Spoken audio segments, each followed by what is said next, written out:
Pode Então iniciar. você deve me mandar o link do YouTube, só para divulgar, porque eu acho que não tem, né? É YouTube, é isso? É, né? É pelo Instagram.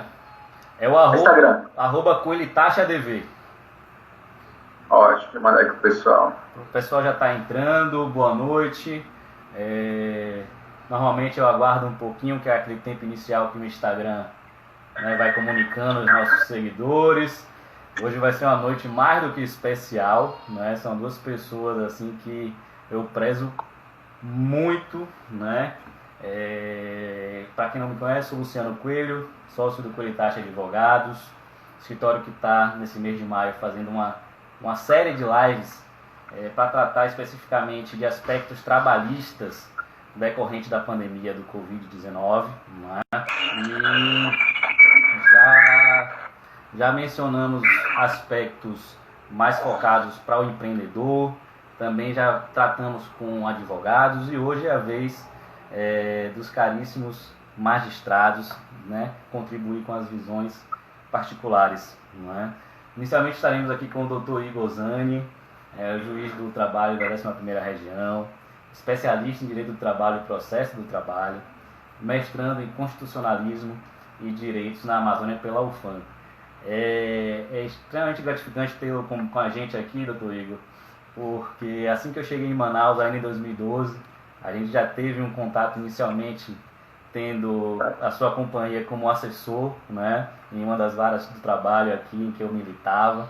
E para nossa grata surpresa, anos depois, o bom filho a casa volta como juiz para engrandecer a magistratura regional, né, com todo o seu discernimento, o seu conteúdo jurídico, contribuindo imensamente aqui para a nossa região em termos técnicos jurídicos, né.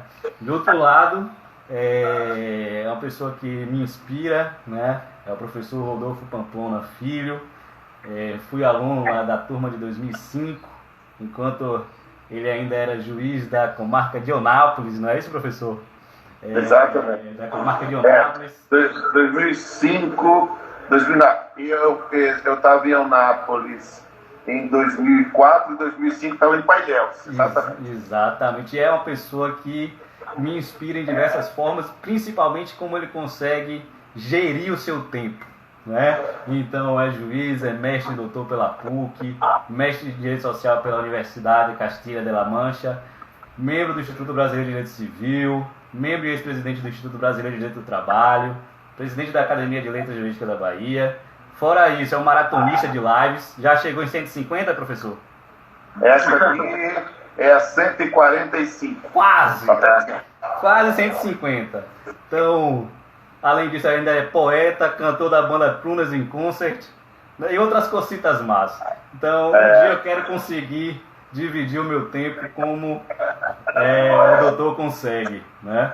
Então, vou até anunciar, viu, que hoje eu recebi, nós fizemos 6 músicas novas há algum tempo, e estava um tempo travado assim, aí nosso baterista aqui que faz a mixagem desencantou, e aí esse final de semana terminou a mixagem de uma música. A gente vai lançar ainda nessa pandemia, vou botar na Spotify, em tudo quanto é plataforma digital, a nova canção da Crooners in Concert. Aguarda. Vai sucesso, com certeza. Primeiro vai ser só o áudio, depois na pandemia a gente faz o clipe. Vamos lá. Eu estava até comentando com o doutor Igor, e já tinha visto isso contigo também, doutor Pamplona, que essas lives, né, assim como alguns artigos que eu tenho escrito, alguns materiais, né, nada mais são do que a materialização de um propósito, né, que é o propósito de servir. E eu tenho visto em algumas lives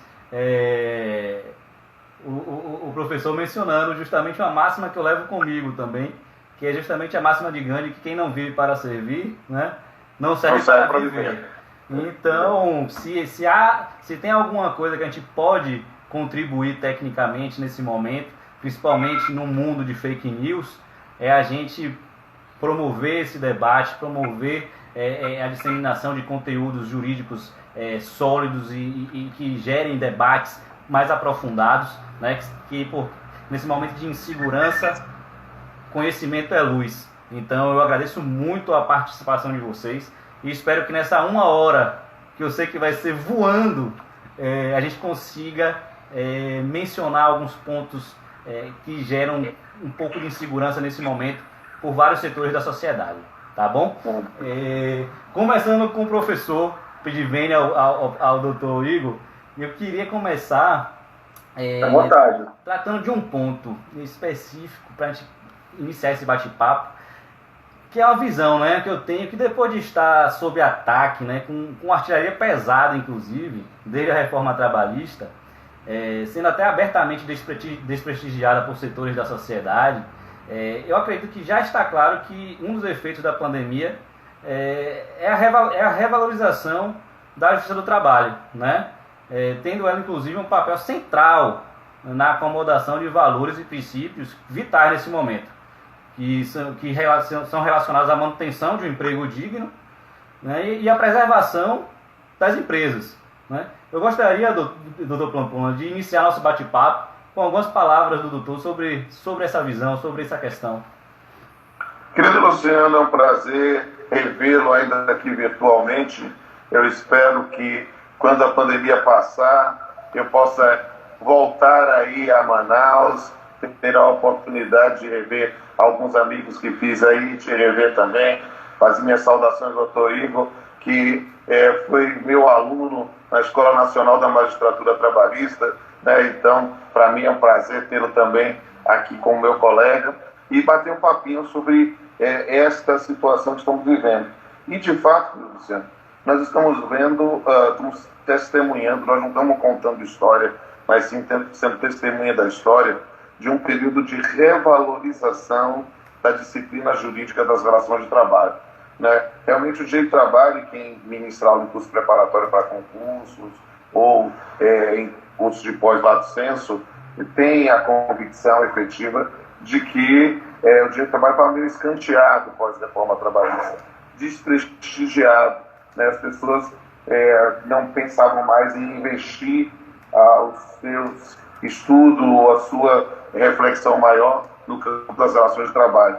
E essa pandemia faz com que nós estejamos reconstruindo a nossa realidade como um todo e reconstruindo a realidade de trabalho. Eu estou dizendo para as pessoas, evitem dizer que o direito de trabalho está renascendo, porque ele não morreu para renascer. Na verdade, ele está sendo revalorizado, retomando o seu protagonismo. Por quê? Porque é só ver, é sintomático. Na primeira norma específica sobre a questão da pandemia, a Lei 13979, né, nós tivemos só naquele momento um único dispositivo, aquele que dizia que a ausência decorrente de recomendação médica, isolamento, quarentena, não era falta injustificada.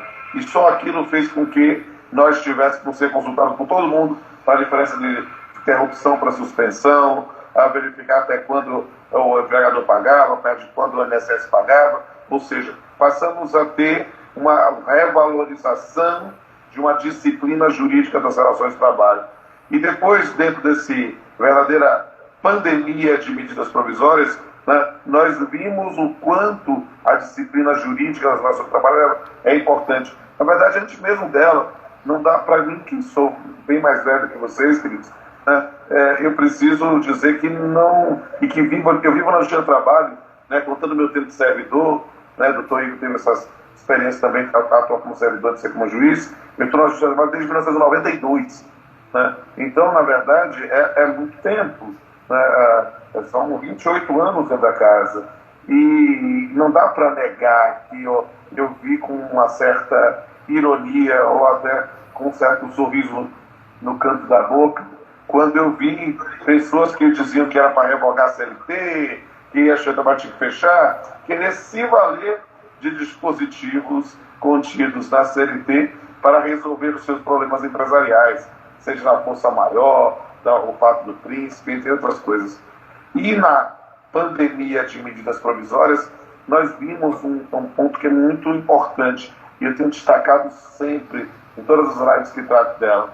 Há uma linha interpretativa que é fundamental. É preciso entender o sentido e o alcance das normas de direito material estabelecidas no período da pandemia para a área trabalhista. Todas têm por finalidade preservação de trabalho e renda. Seja a MP 927, com medidas que poderiam ser tomadas unilateralmente pelo empregador, né, sem violar o artigo 468 e as disciplinas infraconstitucionais correspondentes, na ideia de antecipação de férias individuais e coletivas, com um diferimento do pagamento, a questão do banco de horas, questão de colocar em teletrabalho, antecipação de feriados não certificados.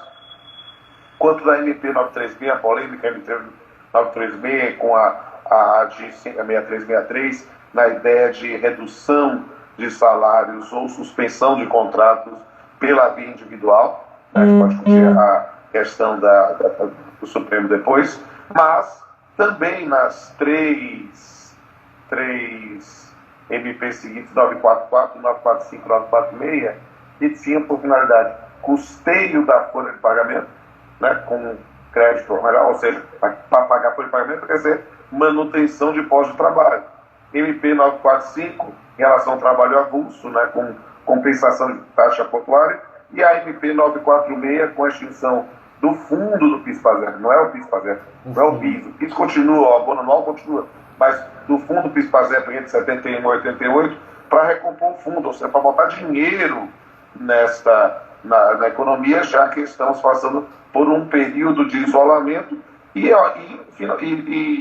efetivamente de deflação, de recessão, porque a gente vai ter realmente tudo que não é essencial, vai ter uma redução de demanda e isso vai fazer que mais preço, né? Então nós vamos ter algumas questões aqui e todas seguem na linha de revalorização do direito do trabalho. Só que eu digo mais, não queria demorar muito para também a gente poder ouvir o doutor Igor, né? Mas já que é para aproveitar a sua pergunta, doutor Sam, aí é falar de direito do trabalho, mas também de processo e justiça do trabalho, né? Eu tenho visto, na primeira fase nessa discussão sobre a atuação nesse período de pandemia, duas questões muito importantes. A questão da eventual revisão de acordos judiciais celebrados na fase pré-pandemia e a própria atuação da justiça do trabalho na exortação à negociação coletiva. Eu fiz uma live muito legal que quero divulgar aqui com alguns amigos, né, que possam... E todas as minhas lives eu disponibilizo lá nos meus canais do YouTube, né, e eu fiz uma live muito legal com o vice-presidente do TRT do Rio Grande do Sul, o Dr. Francisco Gonçalves Geral Pujo, e eles trouxeram um mecanismo muito interessante, né, em que a parte que quer fazer um acordo coletivo, assim, está precisando de algum tipo de mediação, ela acessa o site do tribunal, como você faz pré-processual do dissídio coletivo, só que é um dissídio coletivo que nunca vai ser ajuizado, né? Ou seja, o vice-presidente do tribunal, que é quem faz o comando do dissídio coletivo lá, ele delega para o juiz de primeiro grau, mais próximo da região, a fase pré-processual, com a matéria que está autorizada até na CLT, mas, na verdade, para atuar com uma espécie de mediação, para conseguir acordos e convenções coletivas. Isso é sensacional. A Justiça do Trabalho atualizando os seus próprios fundamentos para poder servir a sociedade. E, já indo para o final desse introito, pensar no futuro, o futuro que já começou, né? Então a gente vai verificar a noção das nossas audiências por videoconferência, sabemos das dificuldades, sabemos das resistências, mas estamos aí com um novo caminho que se abre e eu não tenho dúvida que a Justiça do Trabalho toma a posição de vanguarda para efetivamente aplicar isso. Então, sim, doutor Luciano, a sua observação é pertinentíssima. A pandemia mostra uma revalorização da disciplina jurídica das relações de trabalho, seja em jeito material, seja em jeito processual. E aí, doutor Pamplona, ao lado da valorização, algo que é muito importante é todos os aspectos, todos os componentes, todos os operadores do direito do trabalho também acompanharem com uma ressignificação de alguns temas, né? Não adianta só uma revalorização com conceitos antigos. Eu acho que é um momento que talvez não só a justiça, mas os próprios advogados tenham que revisitar alguns temas e dar novos significados, né, ao que o pré-Covid até então era o comum, né? Então é fantástica essa iniciativa do TRT4, ao ponto que certamente vai reduzir imensamente a litigiosidade após o Covid, né? Que é justamente um dos pontos tão atacados em relação à justiça do trabalho, que é uma justiça que aumenta a litigiosidade, que não beneficia, que não valoriza o acordo entre as partes, né? Então, eu acho que esse é um caminho que certamente talvez não tenha volta e que deve incluir aí nesse bojo de ressignificações para um pós-Covid, né? Nesse sentido, doutor Igor, claro que eu gostaria de ouvi-lo também sobre essa questão introita, né? Será um prazer. E já antecipo a minha pergunta no sentido mais específico em relação à MP 927, né? Que, como o doutor Pamplona já mencionou, ao meu ver, são medidas que, em regra, visam facilitar o isolamento social, né, necessário para o enfrentamento do Covid, garantindo assim a saúde dos trabalhadores ao possibilitar a retirada dos mesmos do ambiente de trabalho, seja por férias individuais ou coletivas, banco de horas, ou mesmo pelo teletrabalho, né? Como foi mencionado, as medidas podem ser aplicadas de forma unilateral, né, sem ofender o artigo 468 da CLT e os princípios constitucionais anexos, justamente por decorrer da necessidade de preservação da saúde dos trabalhadores, né? Não individualmente, mas em sua coletividade, considerando as recomendações da OMS, para que a gente possa enfrentar de forma mais assertiva essa pandemia. Agora, tem algumas regras que de fato me preocupam um pouco, e que eu tenho no meu âmbito em termos de meus clientes, tentado orientá-los de uma forma mais segura, possibilitando possibilitando providências que no futuro não gerem maiores riscos de passivo. Um deles é a questão das antecipações das férias futuras mediante acordo individual, né? Sem a MP prever qualquer tipo de limitação. Então, em tese, poderiam ser antecipados sucessivos períodos até o fim da pandemia. E depois o trabalhador teria que laborar por 2, 3, 4 ou mais anos ininterruptamente. O que certamente seria afastado pelo trabalho, né? Porque além de violar o direito ao descanso físico e psíquico, eu entendo que claramente ofende outras garantias, como a do direito ao lazer e vários outros, né? Então, são regras que a gente tem que certamente ir ponderando, né? E colocando na cabeça do empreendedor que o risco não compensa nesses aspectos. Mas tem dois pontos muito que me preocupam mais. E um deles se refere ao teletrabalho, né? Especialmente em virtude da possibilidade do empregador colocar o seu empregado em home office e ao mesmo tempo pactuar com ele uma redução proporcional de salário e jornada, né? Não há dúvida que vai haver reclamações nesse sentido, com a argumentação de que houve redução salarial sem a devida redução da jornada. E aí eu gostaria de ter a sua visão, doutor Igor, sobre os pontos que podem ser preocupantes na aplicação do teletrabalho nesse momento de pandemia, né? E se a tendência da Justiça do Trabalho será de consolidar a jurisprudência atual, de reconhecer horas extras quando for possível, no caso concreto, o controle indireto da jornada, né? Claro, não deixe, por favor, de dar suas palavras introdutórias e após essa questão mais específica em relação ao MP, por favor. Doutor Luciano, primeiramente, obrigado pelo convite. Eu tenho um carinho muito grande pelo senhor, pelo seu trabalho, até porque acompanhou minha carreira desde como servidor, até retornar para o TRT11 já como magistrado. E é um prazer imenso de dividir essa live com o Dr. Rodolfo Pamplona, que para mim é um ícone do direito do trabalho, é ícone do direito civil, é reconhecido por todo o país, por onde quer que passa. Eu estava aqui caladinho aprendendo mais, eu ouvindo aprendendo mais, é uma honra estar aqui, né, dividindo. O meu conhecimento não chega aos pés do Dr. Rodolfo, mas espero poder contribuir com um pouco que eu sei e com um pouco que estamos estudando, né? É bom enfatizar que muitos advogados perguntam para a gente se temos todas as respostas, se temos todo o conhecimento, e sendo que nós estamos estudando praticamente ao mesmo tempo.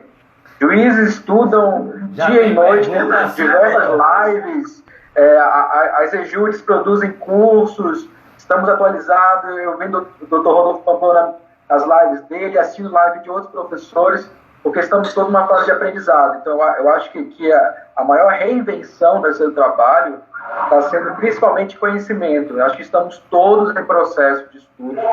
Juízes, advogados, servidores, os tribunais estão se adaptando.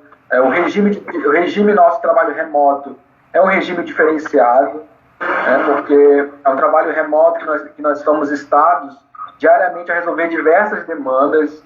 As varas continuam andando da mesma forma, alvarás saindo, despachos saindo, estamos adaptando procedimentos para as audiências por videoconferência, estamos adaptando procedimentos internos. Muitos juízes estão se adaptando ao CPC, quebrando aquela resistência que nós tínhamos de aplicar só a CLT, aplicando o CPC para poder julgar processo somente em secretaria, para dispensar audiência quando possível, sabendo quando pautar a audiência, se vai ter instrução, não vai ter instrução, quais instruções podem ser feitas. Então, nós temos muita informação, além do trivial, que é estudar as MPs, estudar a lei. Então, eu acho que é um momento de reinvenção do sistema em si, Eu acho que ficam aí vários benefícios para todos nós. O trabalho remoto para a justiça, ele é muito vantajoso em vários aspectos. Nós tínhamos antigamente um atraso nos processos pela emissão de cartas precatórias, e hoje, com a audiência por videoconferência, essa carta precatória ela pode ser dispensável, podemos fazer por videoconferência. Então é uma adaptação boa. Nós vivemos um período em que os meios eletrônicos eles são amigos, eles não devem ser resistidos. Então eu fico muito feliz com o momento. Eu falo no caso, atuando pelo TRT-11, que o TRT e os juízes têm estudado diariamente, se aperfeiçoado, estamos em reunião à tardes, noites, dias, para poder adaptar as varas, adaptar procedimentos. Então é um período de muito estudo. E o teletrabalho pegou a todos nós, pegou os servidores, juízes, advogados, trabalhadores, pegou as empresas que antes nem tinham nenhum funcionário de teletrabalho, tiveram que adaptar isso. Então, o que a gente sente, primeiramente, como parte envolvida? O teletrabalho ele tem benefícios e malefícios. O benefício para o momento, é poder manter o vínculo de emprego, manter a renda. E quando você lê todas as MPs, a principiologia é diferente, A gente não tem aí aquela principiologia comum e tradicional do direito do trabalho de proteção ao trabalhador. Nós temos aí uma principiologia diferente de manutenção da saúde das empresas, manutenção do esporte de trabalho, manutenção da renda. Ninguém pode ficar sem ter como sobreviver, tanto empregados como empregadores. E o teletrabalho ele traz esse benefício de manter o isolamento, fortificar as medidas sanitárias ditadas pelo MS, ditadas atualmente pelos governos e municípios, e mantém o trabalhador em casa, sendo produtivo, o que, por outro lado, pode causar um prejuízo por outros fins. Até o Dr. Sandro Namias tem um artigo nesse sentido, que nós vivemos um período de infoxicação. Os trabalhadores estão com excesso de informação, os juízes também estão. Se você não souber restringir o tempo de trabalho, você trabalha 24 horas por dia, porque não falta demanda. Então, o teletrabalho ele tem essa dificuldade de você impor uma restrição de tempo, uma restrição de horário. E eu acho que isso que deve ser a preocupação das empresas no atual momento. O teletrabalho não significa trabalho restrito, não significa que você pode acionar o trabalhador a todo minuto em WhatsApp, por e-mail. O teletrabalho significa que ele está trabalhando, mas que ele deve ter uma jornada fixada, ele deve ter horário de trabalho. Eu não posso confundir e virar uma heterodisponibilidade de que eu estou disponível para o trabalho a todo instante, a todo momento, o que não é verdade. O teletrabalho não pode ter esse prejuízo. Então, eu acho que a orientação para os advogados, principalmente aqueles advogados que atuam no compliance trabalhista, que atuam com prevenção de litígios, é justamente isso que o doutor Luciano colocou, é ser muito claro sobre o panorama das medidas trazidas pela MP. A MP 927 trouxe várias medidas que visam atenuar as dispensas, né? Ela traz várias medidas que podem, né, salvar empregos e salvar postos de trabalho. O teletrabalho é a medida menos prejudicial para o trabalhador e menos prejudicial para a empresa, porque mantém a produtividade, mantém o trabalhador recebendo, oferindo renda. Mas, ao mesmo tempo, ela deve se preocupar justamente com isso, limitação de jornada, possibilidade de controle efetivo de jornada, né? Não é só você falar que tem que trabalhar de que horas a que horas. Você tem que saber exatamente como está sendo esse trabalho, que horas ele está terminando, como ele é feito à distância, para não tornar o teletrabalho, totalmente um trabalho precarizado, né? Um trabalho feito a qualquer custo ou um trabalho que é ilimitado. Então, acho que a principal dificuldade hoje para as empresas deve ser essa, né? Saber como está sendo utilizado os tecnológicos, como é que a infraestrutura está sendo utilizada, como é que o empregado está se adaptando a isso, como é que ele está adaptando a vida dele, adaptando o excesso de informação, ansiedade e todos os danos colaterais que chegam com o isolamento, né? Então, eu acho que é importante ponderar o teletrabalho com os efeitos que ele causa ao trabalhador. Não, perfeito. Perfeito. E aí ainda tem alguns pontos, doutor Igor, relacionados, inclusive, questões de despesas, as despesas com os equipamentos e a estrutura, né? Por mais que o regulamento... Só um minuto. Tem algum... Por mais que tenha o regulamento trazido desde a reforma trabalhista e ratificado na MP, possibilite que essas despesas sejam convencionadas, né, entre trabalhador e empregador, é outro ponto que eu acredito ser extremamente arriscado para o empregador imputar esse custo para o seu funcionário, né? Eu acredito que é uma regra que muito provavelmente será revisitada pela Justiça do Trabalho, que não tolerará qualquer tipo de imposição de ônus financeiro para o trabalhador desempenhar as suas atividades em home office. Então, são custos que acredito que podem ser, como é que eu posso dizer, podem ser custeados pela empresa, visando uma diminuição de um passivo certo no futuro trabalhista, né? Outro ponto, e aí já indo para o professor Pamplona, o outro ponto que me preocupa, professor, a que está tão em voga nesse momento em virtude da decisão do Supremo Tribunal Federal, né? Que é a possibilidade de um reconhecimento de nexo de causalidade entre o Covid e as atividades laborais, especialmente, né, em virtude dessa decisão, né? Por mais que seja uma decisão oriunda de uma liminar, que por si já é precária, muito ainda vai se transcorrer até chegar ao mérito dessa decisão, e além disso é uma decisão que está baseada numa medida provisória que por si também é um ato precário e que ainda está no início de tramitação, né? Uma medida provisória que tem 1.082 emendas, né? Então, o texto original pode ser totalmente desvirtuado quando chegar ao final, inclusive com a perda de objeto dessas ADINs, porque a depender da tramitação legislativa, esse artigo pode até chegar ao final sem existir, né? Então, muita discussão para ainda um trâmite muito grande em termos legislativos e jurídicos.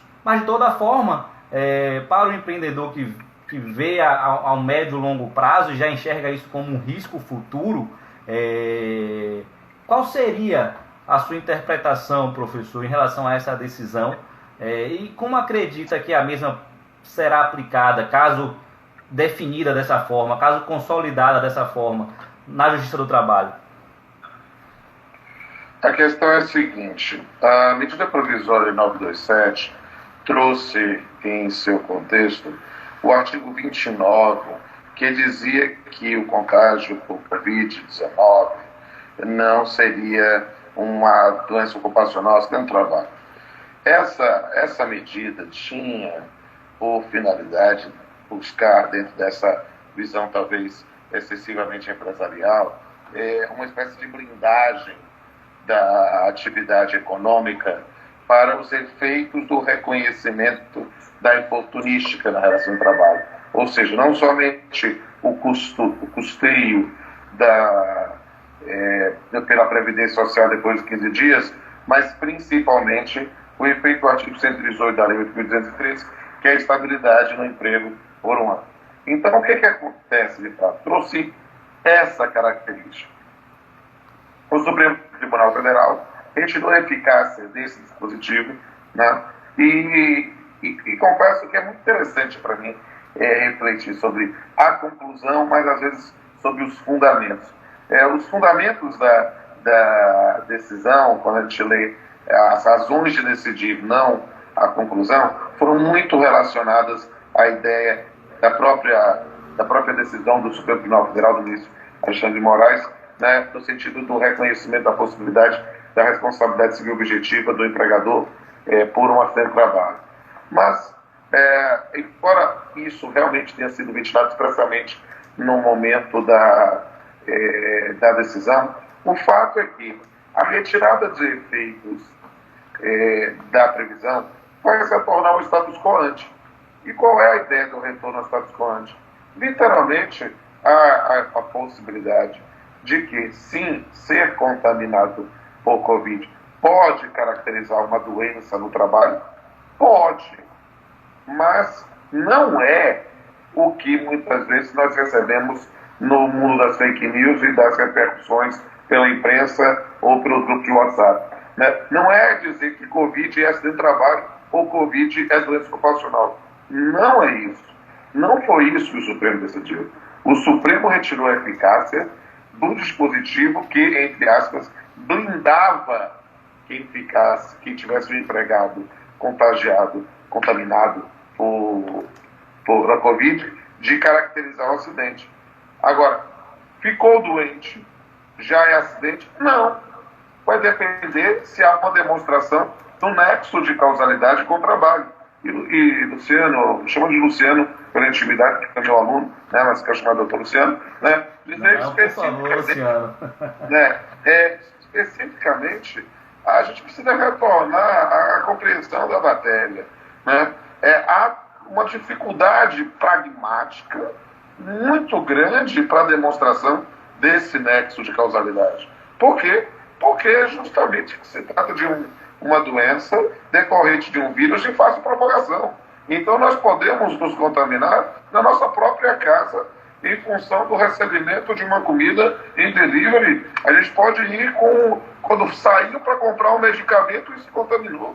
Então há nesse ponto as cidades como Salvador que já estão optando por um lockdown setorizado, entende? Então é algo que a gente precisa compreender bem essa circunstância. Por quê? Porque parece-nos que a gente tem que imaginar o seguinte: eu fiz uma live outro dia com o Carlos Henrique Bezerra Leite e no mesmo dia com o Sebastião Gerardo de Oliveira, que foi muito interessante, que foi uma linha dessa construção do trabalho e da saúde no trabalho. Mas especificamente com o Bezerrinho, o que eu fiz? É preciso entender como é que se faz essa parte da responsabilidade civil. Por quê? Porque ocorrendo uma contaminação, aí nós temos primeiro que fazer uma construção mental que é fundamental. A gente precisa primeiro ver a demonstração de nexo, que é aquela contaminação se deu no ambiente de trabalho. Essa é a primeira pergunta. Porque se houver demonstração de nexo de que se deu naquele ambiente de trabalho, aí a gente passa para a segunda pergunta. Essa atividade exercida, ela tem um risco acentuado, diferenciado de todas as outras atividades que também podem ser contaminadas? Essa pergunta precisa ser respondida pelo magistrado. Por quê? Porque se ele disser, não, ali corre tanto risco como qualquer outra atividade, aí então temos uma hipótese de responsabilidade civil subjetiva. E aí, mesmo demonstrado o nexo de causalidade, vai caracterizar os efeitos de afastamento, de se houver necessidade de afastamento, porque tem gente que é assintomático, né, de afastamento, ou nesse ponto, a questão do retorno como acidente de trabalho, o auxílio doença acidentário, aí nesse ponto a estabilidade, sim. Mas haverá responsabilidade civil do empregador só se demonstrado uma violação à regra geral de conduta, a uma regra contratual, a própria noção a gente fica dizendo sobre EPI, mas EPI, a concepção de valorização da saúde no momento Covid, esse é um reflexo positivo. A gente não discute mais a necessidade de EPI, independente da prevista em NR. Ninguém discute a importância de máscaras, de luvas, de o álcool gel, independente de ser previsto ou não em norma coletiva em NR. Então, perceba, se o empregador toma essas cautelas, mas mesmo assim há o contágio, haverá o acidente, haverá a doença do trabalho, haverá a aplicação das leis motoristas, mas não haverá a responsabilidade civil dele. Ao contrário de se aquela mesma pergunta será respondida. Se se trata de uma atividade com um risco acentuado, um risco maior do que a maior parte das pessoas, do que a maior parte das atividades. Aí, pensando na decisão do Supremo, pode ser invocado o parágrafo único do artigo 97 do Código Civil para pensar em responsabilidade civil objetiva. E aí, independe das condutas do empregador. As condutas do empregador vão ser levadas em consideração para o efeito de quantificação de reparação. É a bifase, né, professor? É a bifase, né, professor? Pode até não excluir a responsabilidade, mas tem que ponderar no momento do dano, né? Esse método bifásico que o ministro Paulo Tasso Severino, lá do STJ, gosta tanto, a gente precisa entender que a primeira fase do método bifásico é a responsabilização. Tudo que eu mencionei está na primeira fase do bifásico. Anexo de causalidade e a questão da discussão se é atividade de risco acentuado para ver se tem culpa ou não, e se é objetiva ou subjetiva, e se for subjetiva, se tem culpa. Tudo isso é a primeira fase, porque a segunda fase é a da quantificação. E aí esses elementos entram nessa segunda fase, né, dessa construção. Mas perceba, é toda uma construção que a gente precisa ver. Por quê? Porque nesse momento, querido Luciano, e essa máxima de Gandhi, para mim tem sido uma constante em minha vida, né? Só não, quem não vive para servir não serve para viver, porque a gente está servindo através de lives como essa e em outras tantas, justamente para tentar esclarecer isso que o doutor Ivo falou muito bem. Eu fiz a live com meu amigo Sandro Namias aí do TNT da 11ª, justamente sobre infoxicação. Por quê? Porque nós estamos recebendo uma quantidade tão grande de informações, nem sempre completas, sim, nem sempre verdadeiras, que as pessoas acabam entrando em paranoias. A gente não tem a menor dúvida, o doutor Igor colocou muito bem mesmo. Hoje, além da preocupação, que é obviamente a primeira, com a saúde física, nós agora, tanto tempo isolado, já começamos a demonstrar os primeiros sintomas de problemas de natureza psicológica. E isso é algo que vai daqui a pouco repercutir, seja para pensar na atuação mesmo na justiça do trabalho, quando essa patologia psicológica decorrer do exercício da atividade, né, seja em geral pelo próprio isolamento, né, e não tem a menor dúvida que essa tendência de intoxicação, de recebimento de uma quantidade enorme de informações, né, eu entrevistei um médico outro dia e ele chamou isso de infobesidade, né, de a quantidade enorme de informações sem a triagem suficiente. Então a gente precisa realmente ter muito cuidado. Enorme, né? E não saudável. Enorme e não saudável. E não saudável. Não, isso professor. mesmo. Não, perfeito, professor. E ainda tem uns temperozinhos em relação a essa questão. voltando para como você começou a responder esse questionamento, Pamplona, sobre as preocupações do fundamento da decisão. E um ponto que não foi mencionado e que talvez devesse ter sido é a questão que a gente pode interpretar esse artigo 29 como uma regra processual, né? E se a gente assim entender, não poderia ser objeto de medida provisória, né? Então, certamente esses aspectos vão ser depurados, né? E vão ser avaliados para uma decisão de mérito, até porque, até onde eu vi, já tinham 7 entidades representativas de trabalhadores habilitadas como amicus curiae, já estão se habilitando também algumas entidades patronais. Então, muitos subsídios vão ser colocados nos autos para os ministros e, com certeza, eles vão ter que se debruçar com todas essas questões que ficou meio que no vácuo nessa decisão liminar, né? Mas isso é muito interessante porque é exatamente isso, e talvez a conotação que foi dada inicialmente pelos meios de comunicação, no sentido de que, como afastou o artigo 29, então, uma presunção de que o Supremo entende que é ocupacional. E não é muito bem assim. Tecnicamente, apenas deixou de existir essa regra. Os efeitos deixaram de ser gerados no mundo jurídico. Então, volta ao status quo. E qual é o status quo? A gente não pode esquecer que já tem um regramento em relação a isso, né? E específico, inclusive, na Lei de Benefícios, a 8213, né? Que diz lá no artigo 20 que não é considerada doença do trabalho a doença endêmica, né? E salvo, né? Aí tem o salvo, justamente em situações em que há o alto risco e que vai ser, de fato, aplicada principalmente para esses trabalhadores de frente da guerra, né? Os médicos, os enfermeiros, todos esses que estão lidando no dia a dia, até funções que em tese não seriam, mas pelo contexto passaram a ser, como cuidadores de idosos que estão aí com risco de contaminação, que em regra não são, mas acabam sendo por todo esse contexto. Então, eu acredito que não vai ter como se afastar o caso concreto. A análise do caso concreto vai ser o norteador, como sempre foi, nesse aspecto de imposição de uma responsabilidade do empregador nesse nexo, né? Então, e aguardar os próximos passos, porque eu acredito que ainda vai ter muita modificação, tanto legislativa quanto judicial nesse aspecto. Mas aí, doutor Igor, indo para o doutor e já pegando um gancho que o doutor Pamplona tinha mencionado, que é justamente essa consequência psíquica, né?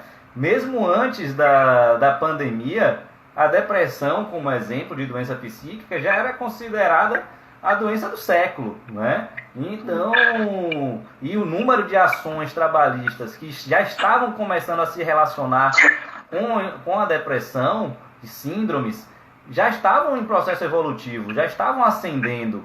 E eu acredito que esse contexto de isolamento social, né, somado a traumas como perdas de parentes, amigos, conhecidos, né, vai agravar muito esse cenário.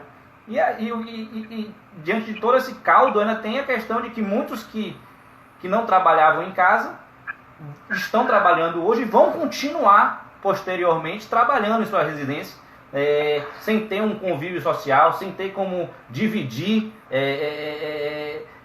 anseios, sem dividir questões emotivas com colegas de trabalho, sem ter um momento de lazer, um momento de confraternizar, e às vezes muito isolado no seu próprio ambiente, e o que pode gerar ainda mais, potencializar ainda mais esse tipo de doença, né? Como a Justiça do Trabalho já estava se preparando no momento pré-Covid, e se esse tema já voltou à mesa para fazer uma ressignificação, para fazer uma nova adaptação para um contexto que certamente será potencializado. Doutor Luciano, a questão ela é mais antiga do que a Covid. Ela é, na verdade, como o doutor Pamplona colocou, ela é da sociedade de informação, né? Nós vivemos uma cidade que ela é muito informada, né? Então nós temos doenças que hoje decorre do trabalho e que antes não acontecia. Nós temos jornadas exaustivas, nós temos o burnout, nós temos o próprio dano existencial, né, de você se dedicar ao trabalho ao ponto de perder a vida de relações, perder planos de vida. E tudo isso não é novidade com o Covid. O que o isolamento fez, o distanciamento social fez, foi aumentar a sensibilidade de todos nós, né? Tudo hoje se torna mais complexo e mais danoso, mais impactante pelo fato de estarmos isolados, né? Então, pequenas coisas se tornam coisas maiores pelo impacto do isolamento. E o que a gente avalia, eu concordo com o doutor Pamplona a dizer que nem tudo é Covid, tudo vai ter que ser comprovado, nexo, que é o geral, você trabalhar com responsabilidade civil, né, você tem que provar o nexo, é saber que a gente pode utilizar de várias provas para trazer esses outros transtornos como consequência do trabalho. Para isso é importante hoje você relevar, até pensei em relação a essa questão do Covid, que hoje a prova estatística ela é importante, né? Se uma determinada empresa apresenta um alto número de pessoas contaminadas, sem nenhuma ligação entre elas, sem mesma localidade, pela atividade em si, a prova estatística consegue conduzir esse ônus da prova. A mesma coisa em relação a outros transtornos psíquicos, depressão, ansiedade. Quando eu tenho um trabalho que causa por si só um aumento da ansiedade, um aumento dos efeitos do isolamento, eu consigo provar o nexo de causalidade pela estatística, consigo provar por outros termos que não a prova comum que nós temos do dia a dia, não é uma testemunha, não é um depoimento pessoal, não é uma confissão. Aí, de fato, tanto os quanto os advogados vamos ter que nos reciclar para nos adaptarmos a novos meios de prova. Eu acho que a estatística entra nisso, né? Vamos ter que aprender a mexer com estatística, vamos ter que estudar outras doenças que podem ser consideradas ocupacionais. Tudo isso é importante para a gente se reinventar também na análise da prova. Eu acho que a prova agora, embora seja mais difícil, é difícil provar que de fato você contraiu o vírus estando trabalhando. É difícil, mas nós temos meios de prova para isso. Eu acho que a estatística é um meio de prova. Você reduzir também o módulo da prova em alguns aspectos também ajuda o número da prova. Então, eu acho que transtornos psíquicos, a prova do contágio do Covid em si, nós vamos ter que reestudar os meios de prova, né? Como provar. Eu acho que esse é o centro do nosso desenvolvimento, né, jurisprudencial, doutrinário, daqui para frente. Não, perfeito. Em relação à medida provisória 936, que eu acredito que são os dois mais relevantes, né, as duas mais relevantes ferramentas para esse enfrentamento aí, as que têm o maior corpo, seja para a questão mais de saúde, que é a 927, para retirar do ambiente de trabalho, para fortalecer o isolamento social, e a 936 que de fato, né, vem buscar dar um tom mais econômico para a questão, seja na redução dos salários, seja na suspensão dos contratos, e também foi obviamente objeto de questionamentos legislativos por emenda e também judiciais perante o Supremo, que convalidou, pelo menos inicialmente, cautelarmente, os seus termos, né? E aí, professor Pamplona, eu queria alguns aspectos muito pontuais dessas regras previstas na MP 936. Não é preocupação, mas me desperta um sentimento de insegurança. Vamos lá. Questão de impacto dessa suspensão e a redução nas férias e no 13º salário, não é? A quantificação das férias, a proporcionalidade é um definidor, o último vai aplicar com um valor reduzido, como minimizar? Eu entendo que o ideal seria colocar todas as regras nos instrumentos negociais, né? Uma forma de você dar um mínimo de segurança tanto ao empregado como ao empregador, é você, no vácuo da legislação, colocar as regras ali nos termos negociados.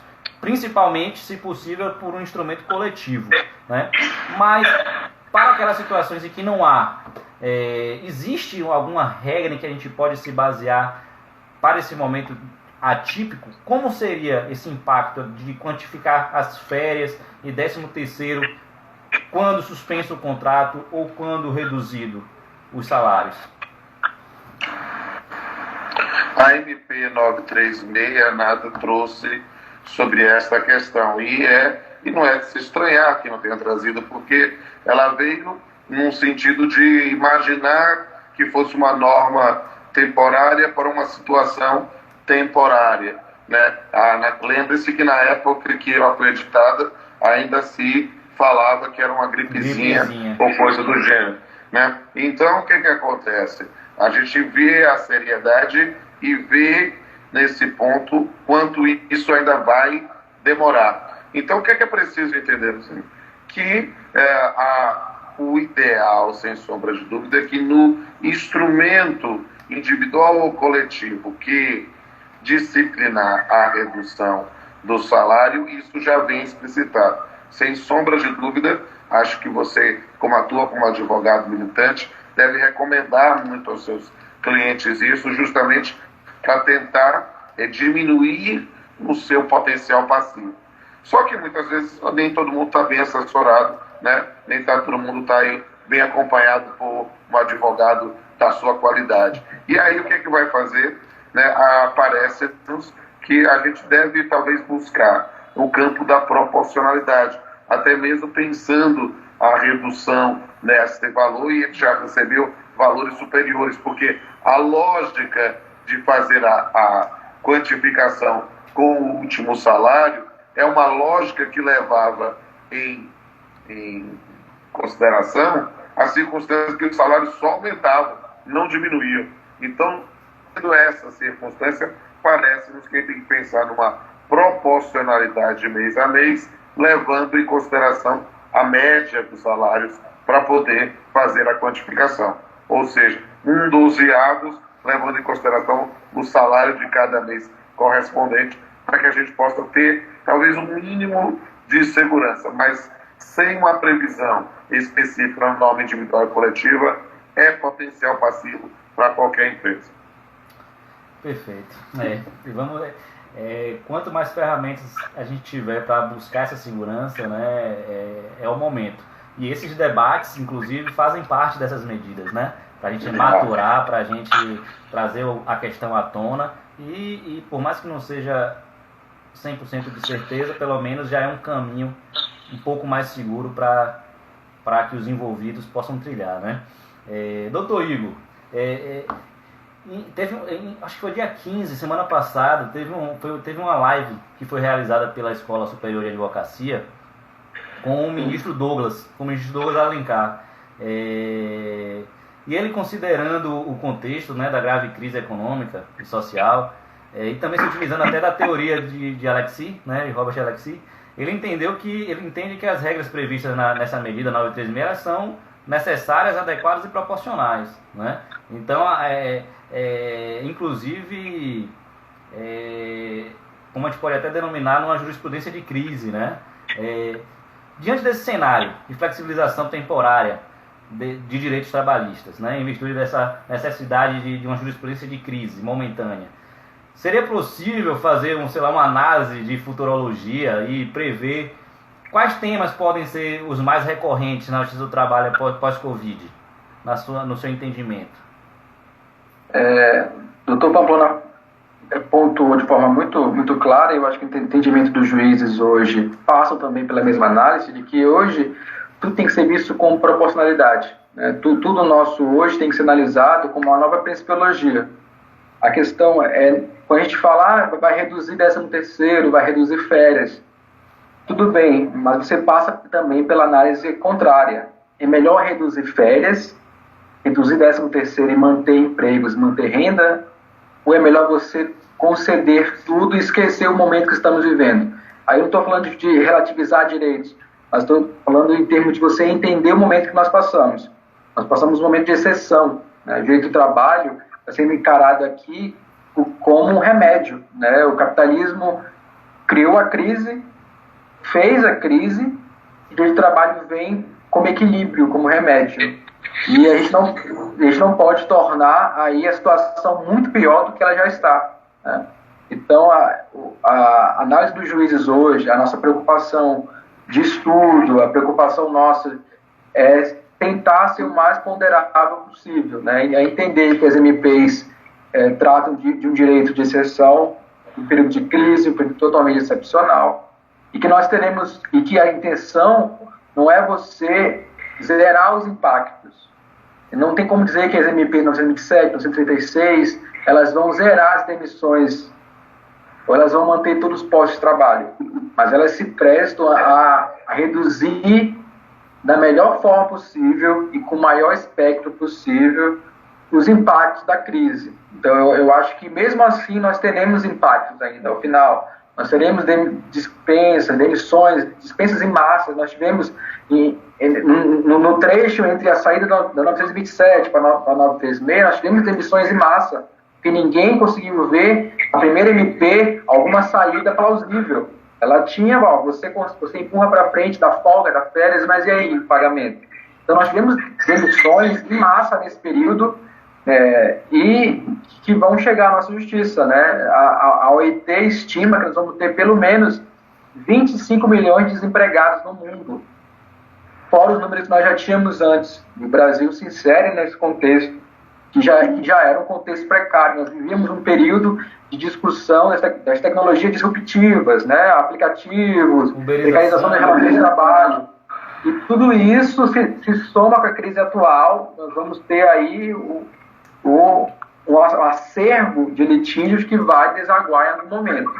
Eu acho que depois disso nós vamos discutir a precariedade do trabalho, os excessos, os abusos de direito pelo uso das MPs, que nós temos ciência de que as MPs estão sendo usadas da forma que nós entendemos hoje, a forma que os advogados entendem hoje. Nós não temos jurisprudência consolidada para dizer, olha, isso pode, isso não pode, isso extrapola. Nós temos a deficiência dos sindicatos, reclamação de vários advogados que não conseguem instar os sindicatos a negociar, sindicatos não atendem telefone, sindicatos não estão atuando, o que é reflexo da reforma trabalhista em 2017, que quis matar por inanição os sindicatos. Então nós temos aí uma tempestade, né, de litígios que vão desaguar, afinal, e vão se transformar em processos, ou em acordos, ou em atuação do Ministério Público do Trabalho, ou arbitragem, mas nós vamos ter litígios ao final. Eu acho que a perspectiva nossa é de um aumento de processos. Eu acho que isso chamam de colapso, né? Mas eu entendo que não. Eu acho que nós vamos ter estados mesmo. E esse colapso trabalhista vai vir com essa enxurrada de demandas, tanto pelo viés interpretativo, daquilo que se interpretou certo ou errado, ou então para aqueles casos em que as empresas não tiveram acesso a uma consultoria jurídica e vão demitir mesmo, ou vão deixar em casa sem nenhum pagamento. Nós vamos ter questões para litigar em relação a sindicatos. Nós vamos ter as demandas dos trabalhadores de aplicativo, que se precarizaram mais ainda com o isolamento, desse distanciamento social. Tudo isso é uma tragédia anunciada.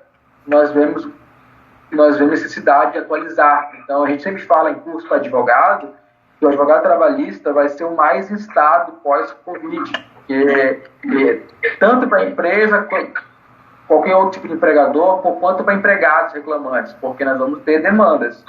O que não está podendo ser resolvido agora, de uma forma, eu digo nem correta, porque o correto para a interpretação tem que estudar a MP, mas o que puder ser resolvido agora, está sendo. Com certeza. Os impactos negativos nós vamos discutir mais. Perfeito.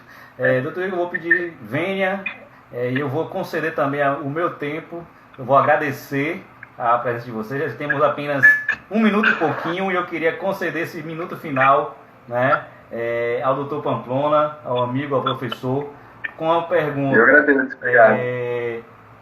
Tudo vai voltar ao normal, professor? Eu acredito que esse normal vai ser também um conceito ressignificado. Compartilha comigo ou voltaremos ao normal de antes? Na verdade, não voltaremos ao normal, porque o normal é o passado. O normal não mais existe. Nós agora vamos construir uma nova normalidade. E é como o poeta fala, o caminho não existe. O caminho se faz caminhando. Perfeito. A gente vai construir um novo normal.